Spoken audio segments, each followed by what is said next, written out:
ओम नमो भगवते वासुदेवाय। बड़ों को प्रणाम और छोटों को प्यार। पोष पुत्रदा एकादशी के उपरांत माघ माह के कृष्ण पक्ष में आने वाली इस एकादशी को शर्तिला एकादशी कहा जाता है।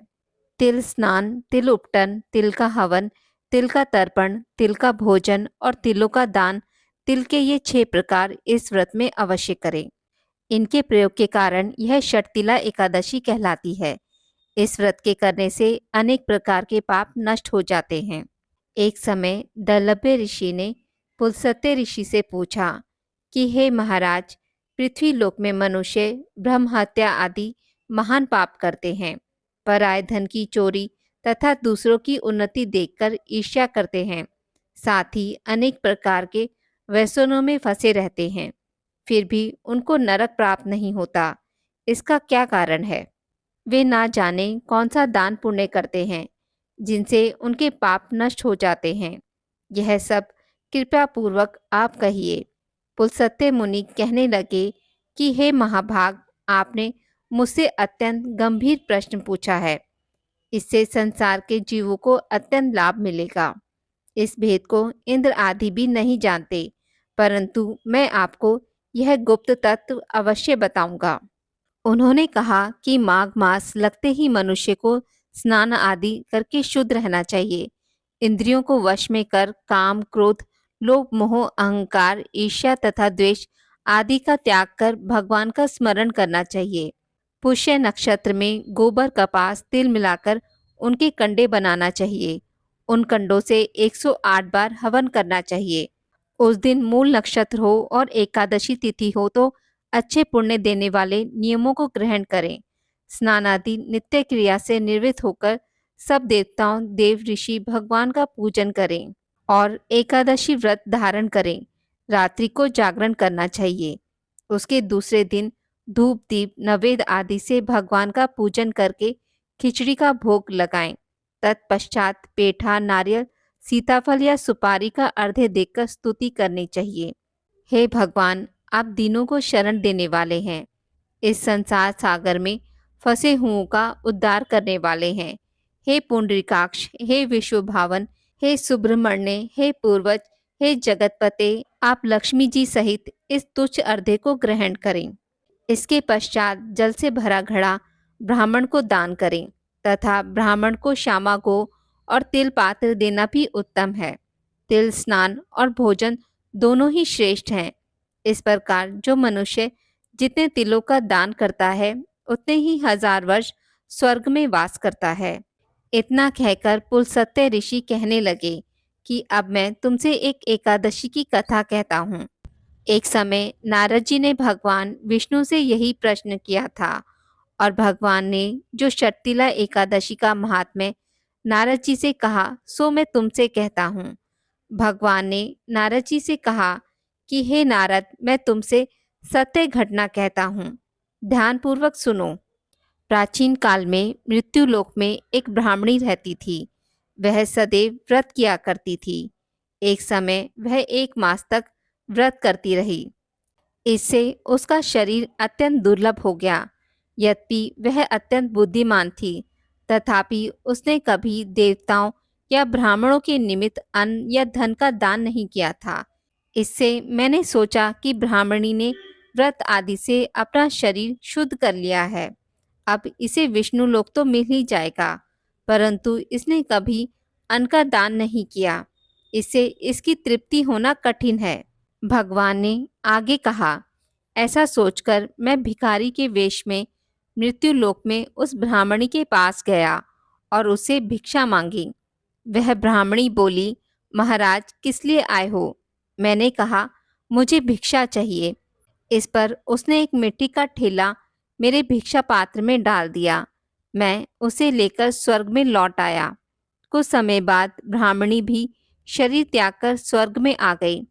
उस ब्राह्मणी को मिट्टी का दान करने से स्वर्ग में सुंदर महल मिला, परंतु उसने अपने घर को अन्न आदि सामग्रियों से शून्य पाया।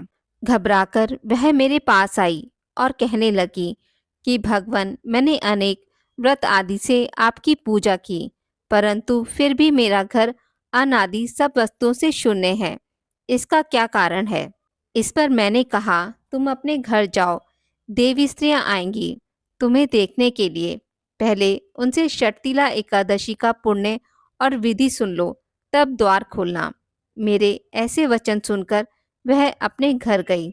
जब देव स्त्रियां आई और द्वार खोलने को कहा तो ब्राह्मणी बोली, आप मुझे देखने आई हैं तो षटतिला एकादशी का महात्म्य मुझसे कहो। उनमें से एक देव स्त्री कहने लगी कि मैं कहती हूँ। जब ब्राह्मणी ने षटतिला एकादशी का महात्म्य सुना तब द्वार खोल दिया। देवांगनाओं ने उसे देखा कि ना तो वह गंधर्वी है और ना असुरी, वरन पहले जैसी मनुष्य है।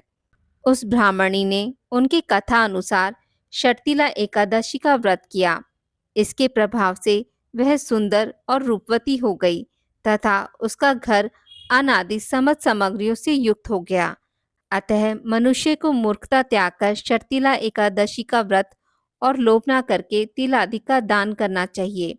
इससे दुर्भाग्य, दरिद्रता तथा अनेक प्रकार के कष्ट दूर होकर मोक्ष की प्राप्ति होती है। तो प्रेम से बोलिए श्री हरि विष्णु भगवान की जय। आज हम ग्यारस माता की कथा का श्रवण करेंगे। मन को शांत और कथा को धैर्य से सुने। कथा को पूर्ण सुनने से उसका पूरा फल मिलता है। एक बार एक राज्य में एक राजा राज करता था। राजा बहुत ही बुद्धिमान और बलशाली था।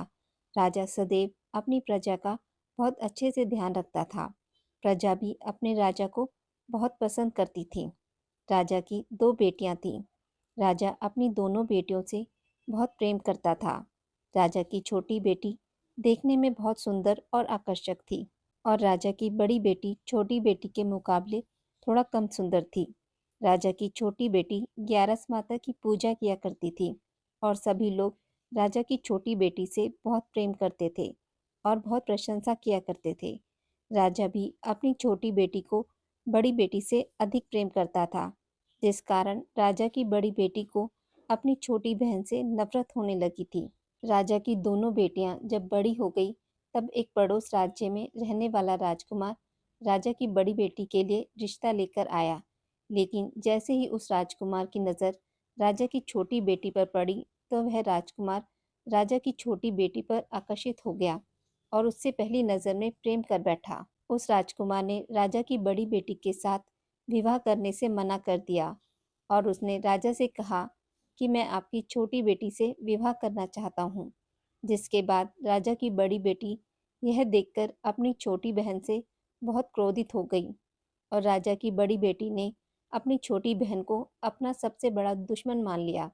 राजा की बड़ी बेटी ने अपनी छोटी बहन से बदला लेने का निर्णय लिया, जिसके लिए उसने अपनी छोटी बहन को जान से मारने का निश्चय किया। राजा की बड़ी बेटी ने छोटी बहन को मारने के लिए सबसे पहले एक लड्डू में जहर मिलाकर अपनी छोटी बहन को दे दिया और उस लड्डू को खाने के लिए कहा। लेकिन लड्डू खाने के बाद भी छोटी बहन को कुछ नहीं हुआ। बड़ी बहन यह देखकर बहुत आश्चर्यचकित हो गई, लेकिन बड़ी बहन ने हार नहीं मानी और उसने जब रात में छोटी बहन अपने कमरे में सो रही थी तब एक मटके में सांप रखकर उसे कमरे में छोड़ दिया। लेकिन सांप भी छोटी बहन का कुछ नहीं कर पाया। जिसके बाद बड़ी बहन ने अपनी छोटी बहन से कहा कि चलो हम लोग कुएं में से पानी भर कर लाते हैं। जिसके लिए वह अपनी छोटी बहन को पानी भरने के बहाने कुएं के पास ले गई और उसने अपनी छोटी बहन को कुएं में धक्का दे दिया। लेकिन छोटी बहन को तब भी कुछ नहीं हुआ, क्योंकि हर बार ग्यारस माता उसकी रक्षा कर रही थी। उधर बड़ी बहन अपने सारे प्रयासों के बाद असफल हो रही थी, जिससे वह बहुत क्रोधित होती जा रही थी। फिर उसने अपनी छोटी बहन के पास जाकर उससे खुद ही पूछा कि मेरी छोटी बहन, तुमको पता है भगवान ने सबकी मृत्यु एक निश्चित समय पर लिखी हुई है और कैसे तुम्हारी मृत्यु होगी, क्या तुम यह जानती हो? तब छोटी बहन ने अपनी बड़ी बहन को बताया कि हाँ, मैं तो जानती हूँ कि मेरी मृत्यु कैसे होगी। छोटी बहन से यह सुनकर बड़ी बहन मन ही मन बहुत प्रसन्न होने लगी। उसने अपनी छोटी बहन से कहा कि क्या तुम मुझे अपनी मृत्यु का राज बताओगी? छोटी बहन ने अपनी बड़ी बहन से कहा कि मेरी मृत्यु तो एक तोते में है। जो तोते के गले में एक हार है, उससे मेरी मृत्यु होगी। जब तक कोई भी व्यक्ति तोते को मारकर वह हार अपने गले में पहनेगा तो मैं मूर्छित हो जाऊंगी, और जैसे ही उस हार को अपने गले से उतारेगा तो मैं वापस से जीवित हो जाऊंगी। अपनी छोटी बहन की मृत्यु का राज जानकर बड़ी बहन बहुत ही खुश हो गई और उसने अपनी छोटी बहन को मारने के लिए उसके पालतू तोते को ढूंढना शुरू कर दिया। और छोटी बहन को इस बात का आभास हो गया था कि कोई उसकी जान लेना चाहता है, जिसके लिए वह अपने पिताजी के पास गई और उसने अपने पिताजी से कहा कि पिताजी, मेरी मृत्यु के बाद आप मुझे जलाइएगा मत, बल्कि आप मुझे अपनी पुरानी वाली हवेली में एक पलंग में लिटाकर छोड़ दीजिएगा। अपनी छोटी लड़की की यह बात सुनकर राजा बहुत आश्चर्यचकित हो गए। राजा ने अपनी छोटी बेटी से पूछा, बेटी, तुम यह क्या कह रही हो? तब राजा की छोटी बेटी ने बताया, पिताजी, समय किसी के लिए नहीं रुका है। कब क्या हो जाए किसी को कुछ पता नहीं है।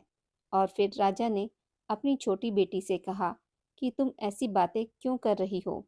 2-3 दिन में तो तुम्हारा विवाह है। लेकिन छोटी बेटी ने अपने पिताजी को ऐसा करने पर मजबूर कर दिया और उनसे वचन ले लिया। राजा ने भी अपनी छोटी बेटी की बात स्वीकार कर ली और 2-3 दिनों के बाद जब शादी का समय आया तब राजकुमार बारात लेकर राजा के घर आया और राजकुमार और राजा की छोटी बेटी का विवाह शुरू हो गया। जैसे ही राजा की छोटी बेटी राजकुमार के साथ फेरे लेना शुरू करती है तो उसकी बड़ी बहन अपनी छोटी बहन के कमरे में जाकर उसके तोते को पकड़ लेती है और उसको जान से मार देती है। तोते के गले में जो हार था उसको अपने गले में धारण कर लेती है। जैसे ही बड़ी बहन उस हार को अपने गले में धारण करती है तो उधर छोटी बहन 3.5 ही फेरे ले पाती है और वहीं पर बेहोश होकर गिर जाती है।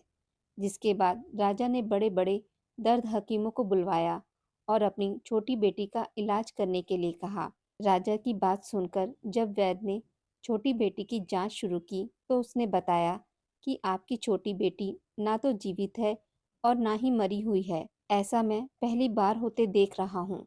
राजा ने वैद्य और हकीम को यह बात बाहर बताने से मना कर दिया और उनको कहा कि अगर तुमने यह बात किसी को बाहर बताई तो हम तुम्हें फांसी दे देंगे। राजा ने अपनी छोटी बेटी को पुराने महल में जाकर एक पलंग में लिटा दिया और वहां पर कुछ सैनिक तैनात कर दिए। वापस अपने महल पर आ गया। राजा की बड़ी बेटी अपने पिताजी के पास आई और कहने लगी कि पिताजी, अगर यह शादी संपन्न नहीं हुई तो आपकी इज्जत का क्या होगा? आप कहें तो मैं आपकी इज्जत बचाने के लिए राजकुमार से शादी करने के लिए तैयार हूँ। जिसके बाद राजा ने अपनी बड़ी बेटी की बात मान ली और राजा ने बड़ी बेटी को छोटी बेटी के कपड़े पहनाकर मंडप पर भेज दिया। लेकिन राजकुमार यह जान गया कि यह राजा की छोटी बेटी नहीं है, बल्कि यह राजा की बड़ी बेटी है। लेकिन जब राजकुमार ने शादी करने से मना किया तो सभी लोगों ने राजकुमार को विवश करके राजा की बड़ी बेटी से बचे हुए फेरों को संपन्न करा दिया और विवाह करवा दिया। जिसके बाद राजकुमार राजा की बड़ी बेटी को अपने महल ले गया। राजकुमार राजा की बड़ी बेटी से ना तो बात करता था, ना ही उसको पसंद करता था और ना ही उसके आसपास भटकता था। और राजकुमार ने यह फैसला लिया था कि वह अपनी प्रेमिका को ढूंढकर रहेगा और यह जानकर रहेगा कि उसके साथ हुआ क्या है। एक दिन राजकुमार अपने घोड़े पर सवार होकर राजा के पुराने महल के पास पहुंच गया, जहां पर उसने कुछ सैनिकों को देखा। महल के पास पहुंचकर राजकुमार ने जब महल को ध्यान से देखा तो वह समझ गया कि यह तो हमारे ससुर जी का महल है। तब राजकुमार ने सैनिकों से पूछा, तुम लोग यहाँ क्या कर रहे हो और इस महल के अंदर उस पलंग में कौन लेटा है? जिसके बाद सैनिकों ने बताया कि यहाँ पर राजा की छोटी बेटी लेटी है। यह सुनकर राजकुमार बहुत प्रसन्न हो गया और वह तुरंत अपनी प्रेमिका के पास पहुंच गया और उसकी सेवा करने लगा। जैसे ही रात हुई तो राजा की छोटी बेटी उठ खड़ी हुई। राजकुमार यह देखकर बहुत खुश हो गया और उसने अपनी प्रेमिका से पूछा कि तुम यहाँ क्या कर रही हो? तुम मेरे साथ मेरे घर चलो। राजा की छोटी बेटी ने राजकुमार को सारी बातें बता दी कि मेरी जान एक तोते में बसी थी और मैंने यह बात सिर्फ अपनी बड़ी बहन को बताई थी और मुझे पता है कि उसने ही मुझे मारने का प्रयास किया है। उसके पास एक हार है जिसको वह सुबह पहन लेती है और रात को उतार देती है। जब तक वह हार को पहने रहती है तब तक मैं मूर्छित रहती हूँ और जैसे ही वह हार को उतार देती है तो मैं जीवित हो जाती हूँ। और जब तक मेरी बड़ी बहन के पास वह हार है तब तक मैं ऐसे ही जीवित और मूर्छित होती रहूंगी। अगर मेरी बड़ी बहन के पास जो हार है वह मेरे हाथ लग जाए तो मैं हमेशा के लिए जीवित हो जाऊंगी। राजकुमार ने यह बात सुनकर राजा की छोटी बेटी के पास रहने का निर्णय ले लिया और उसने अपने बचे हुए सारे फेरे उस पलंग में लेटी राजा की छोटी बेटी के साथ ले लिए और अपना विवाह पूर्ण कर लिया और वहीं पर रहने लगा। देखते ही देखते कुछ समय में राजा की छोटी बेटी और राजकुमार की पत्नी पेट से हो गई। एक दिन राजकुमार को किसी काम से बाहर जाना पड़ा। तब छोटी बेटी के पेट में बहुत तेज से दर्द होने लगा, जिसके बाद उसने ग्यारस माता का आवाहन किया। जिसके बाद वहां पर ग्यारस माता प्रकट हुई और उन्होंने अपनी भक्त के दर्द को दूर किया और एक पुत्र की प्राप्ति भी करवाई। और वहीं पर अचानक से राजकुमार भी आ गया। राजकुमार ने ग्यारस माता को देखा तो वह आश्चर्यचकित हो गया और उसने तुरंत माता को प्रणाम किया। ग्यारस माता ने राजकुमार से कहा कि जब तुम्हारा पुत्र 5 वर्ष का हो जाए तो तुम अपनी पत्नी का हार लाकर इसके गले में डाल देना। और देखते ही देखते राजकुमार और राजा की छोटी बेटी का पुत्र 5 वर्ष का हो जाता है। तो राजकुमार अपने बेटे से कहता है कि बेटा, मैं कुछ काम से बाहर जा रहा हूँ, तुम अपनी माता का ध्यान रखना। और वहां से चला जाता है। राजा को बाहर निकलता देख बड़ी बहन के सैनिक देख लेते हैं और बड़ी बहन को जाकर सारी बातें बता देते हैं। जिसके बाद बड़ी बहन अपनी छोटी बहन के पुत्र को वहां से उठवा लेती है और उसको मरवा देती है। छोटी बेटी के पुत्र के 2 टुकड़े करवा देती है। पहला टुकड़ा चक्की के पास छुपा देती है और दूसरा टुकड़ा अपनी पलंग के नीचे रख लेती है। अब ग्यारस माता भिखारी का रूप लेकर आती हैं। एक भिखारी का रूप रखकर बड़ी बहन के पास चली जाती हैं। जिसके बाद वहां पर भिक्षा मांगने लगती हैं। बड़ी बहन अपने नौकरों से कहती है कि जाकर भिक्षा दे दो। लेकिन जैसे ही नौकर ग्यारस माता को भिक्षा देने के लिए आते हैं तो माता उन्हें मना कर देती है और कहती हैं कि मैं तो तुम्हारी महारानी से ही भिक्षा लूंगी। जिसके बाद बड़ी बहन स्वयं ही भिक्षा देने के लिए माता के पास आती है। तब माता एक बिल्ली का रूप लेकर उसके कमरे में चली जाती हैं और वहां पर छोटी बेटी के पुत्र के 2 टुकड़ों को आपस में जोड़ देती हैं और उसे जीवित कर देती हैं और उसे वहां से लेकर चली जाती हैं। राजकुमार अपने बेटे को लेकर अपनी पत्नी के पास जाता है और उसे कहता है कि तुम इसका ध्यान रखना। अगर तुम इस बच्चे का अच्छे से ध्यान रखोगी तो मैं तुमसे बात करूंगा। एक दिन राजकुमार अपने बेटे से कहता है कि तुम जाकर माँ से उसके गले का हार मांग लो। जिसके बाद राजकुमार का लड़का अपनी माँ के पास जाता है और कहता है कि माँ, मुझे तुम्हारा यह हार चाहिए जो तुमने गले में पहन रखा है। यह सुनकर पहले तो बड़ी बहन बहुत क्रोधित होती है, पर उसको यह याद आता है कि राजकुमार ने कहा था कि अगर मैं इस बच्चे का ध्यान अच्छे से रखूंगी तो वह मुझसे बात करेंगे। जिसके कारण वह हार को उस बच्चे को दे देती है और वह तुरंत हार को ले जाकर अपने पिताजी को दे देता है। और तभी राजकुमार अपने बेटे को लेकर वहां से जाने लगता है और अपनी पत्नी से कहता है कि तुम हमारे लिए खाना बनाकर रखना, मैं शाम को आकर तुम्हारे साथ खाऊंगा। और वह अपने बेटे को लेकर वहां से चला जाता है। जिसके बाद वह राजा के पास जाता है और उनको सारी बातें बता देता है। राजा अपनी बड़ी बेटी की यह करतूत सुनकर बहुत क्रोधित होते हैं और अपनी परवरिश पर ही दोष देने लगते हैं।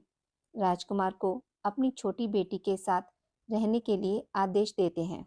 हे ग्यारस माता, आपने जैसी कृपा राजा की छोटी बेटी पे की वैसी सब पर करना।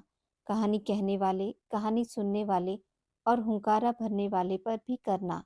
बोलिए ग्यारस माता की जय। एकादशी माता की आरती। ओम जय एकादशी, जय एकादशी, जय एकादशी माता। विष्णु पूजा व्रत को धारण कर शक्ति मुक्ति पाता। ओम जय एकादशी माता। तेरे नाम की नाऊं देवी, भक्ति प्रदान करनी, गण गौरव की देनी माता, शास्त्रों में वर्णी। ओम एकादशी माता। मार्गशीर्ष के कृष्ण पक्ष की उत्पन्ना, विश्व तारनी जन्मी, शुक्ल पक्ष में हुई मोक्षता, मुक्तिदाता बन आई। ओम जय एकादशी माता।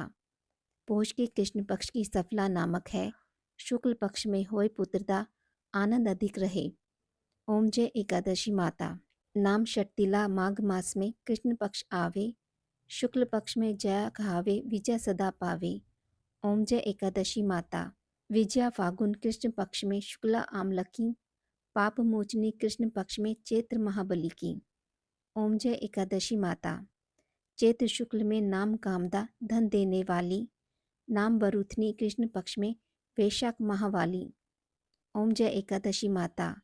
शुक्ल पक्ष में होए मोहिनी, अपरा ज्येष्ठा कृष्ण पक्षी, नाम निर्जला सब सुख करनी, शुक्ल पक्ष रखी। ओम जय एकादशी माता। योगनी नाम आषाढ़ में जानो, कृष्ण पक्ष करनी, देवशयनी नाम कहायो, शुक्ल पक्ष धरनी।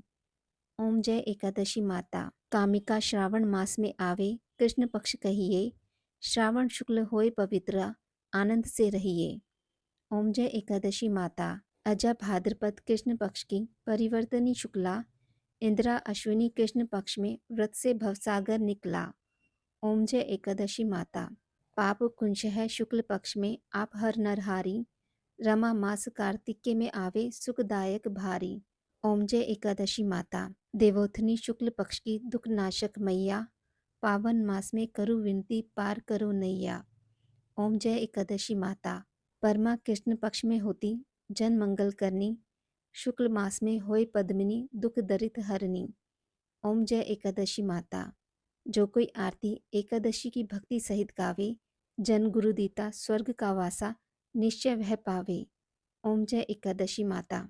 आज की इस वीडियो में बस इतना ही। मित्रों, अगर आपको मेरी वीडियोस पसंद आती हैं तो उसे लाइक और शेयर ज़रूर करें और पूजा पाठ से जुड़ी जानकारी के लिए मेरे चैनल को सब्सक्राइब करना ना भूलें।